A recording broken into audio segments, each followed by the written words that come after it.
রাধে রাধে সকলকে। তোমরা সবাই আশা করি ভালো আছো। আজকের দিনটি শুরু করলাম কিন্তু একাদশী পুজো দিয়ে। রাধা মাধবকে কিন্তু নামিয়ে আমি ভালো করে স্নান করিয়ে ড্রেসপত্র পরিয়ে দিয়ে তারপরে তাদের ম্যাচিং করে আভূষণগুলোও পরিয়ে দিচ্ছি। কেমন হয়েছে সাজগুলো কিন্তু অবশ্যই জানিও।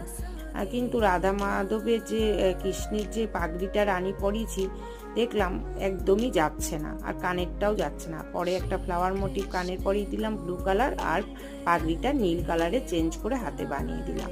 তারপরে সবার চরণে ফুল আর তুলসী পাতা, শ্রীকৃষ্ণের চরণে মঞ্জুরি ভীষণ পছন্দ করে দিলাম। ঝুলন যাত্রা যেহেতু রাধাকৃষ্ণকে একটু ভালো করে দোল দিয়ে দিলাম।